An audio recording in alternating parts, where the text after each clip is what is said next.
বানাবো white sauce pasta. তো পাস্তাটা আমি সিদ্ধ করে নিয়েছি, এখানে দু রকম পাস্তা নিয়েছি, আপনারা চাইলে একরকম নিতে পারেন।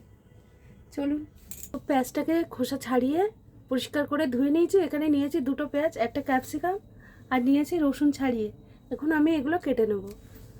এখানে নিয়েছি 3টে চিজ, এই চিজটা আমি এখন ঘষে নেব। তো এখানে আমি ক্যাপসিকামটাও কেটে নিয়েছি, পেঁয়াজটাও কাটা হয়ে গেছে। এখন রসুনটাকে ছোটো ছোটো করে কুচো কুচো করে কেটে নেব। আমি চিজটা ঘষে নিয়েছি, এরকমভাবে ঘষে নিতে হবে, খুব ভালোভাবে মিশে যায় ঘষে দিলে। পরিমাণ মতন নিয়েছি সুইট কর্ন।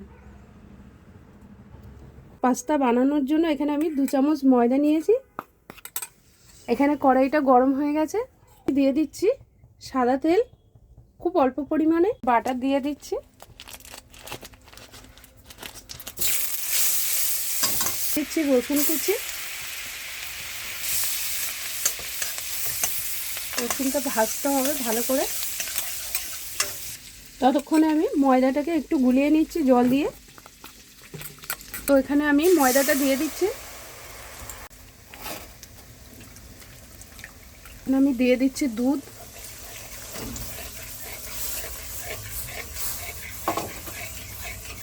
এটা নাড়তেই হবে নাড়তে নাড়তে এটা মিশে যাবে, তারপরে এটা রেডি হয়ে যাবে। ফ্রাই প্যান বসিয়েছি, সবজিগুলো হালকা ভেজে নেব। তো এখানে আমি বাটার দিয়ে দিচ্ছি ভাজার জন্য। তো বাটারটা গলে গেছে, তো এখন আমি দিয়ে দিচ্ছি পেঁয়াজ আর ক্যাপসিকাম। এখানে ময়দাটা মিশে গেছে, দেখুন। অল্প পরিমাণে একটু নুন দিয়ে দিচ্ছি। দিয়ে দিচ্ছি কর্ন, সুইট কর্ন। বেশি ভাজা হবে না, জাস্ট এরকম হালকা ভেজে নিতে হবে।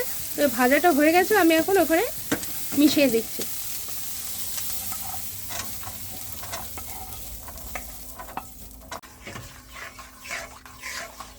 সবজিটা দেওয়ার পরে দেখুন একটু ফুটে উঠেছে। এখন আমি এখানে সব মিশিয়ে দেবো মশলা যা যা দেওয়ার।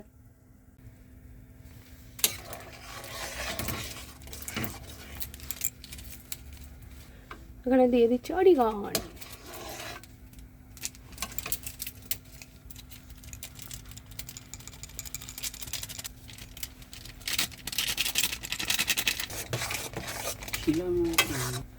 তো এখানে আমি দিয়ে দিচ্ছি গোলমরিচের গুঁড়ো, আর দিয়েছি অরিগানো আর চিলি ফ্লেক্স। দিচ্ছি পরিমাণ মতো নুন।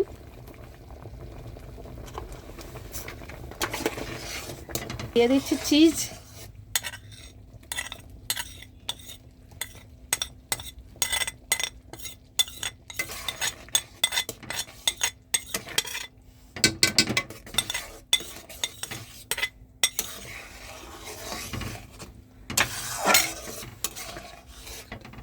তো এটা রেডি হয়ে গেছে, এখন এখানে দিয়ে দেবো পাস্তা।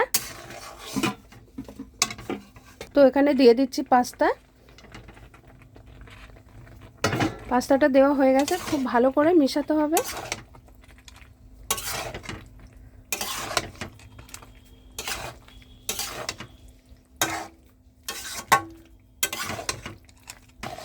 আমাদের দুধের পরিমাণটা কম হয়ে গেছে, যার জন্য একটু ঠিক ঠিক হয়েছে।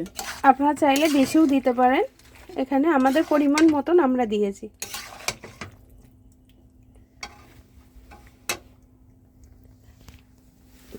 পাস্তা আমাদের রেডি, এবার নামিয়ে খাওয়ার অপেক্ষা।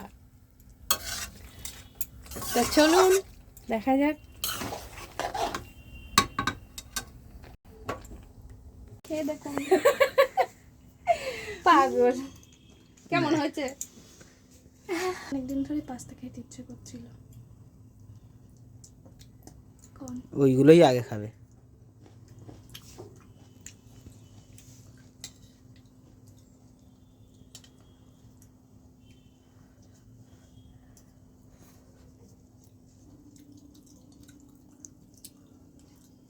ভালো হয়নি? না, ভালো হয়েছে।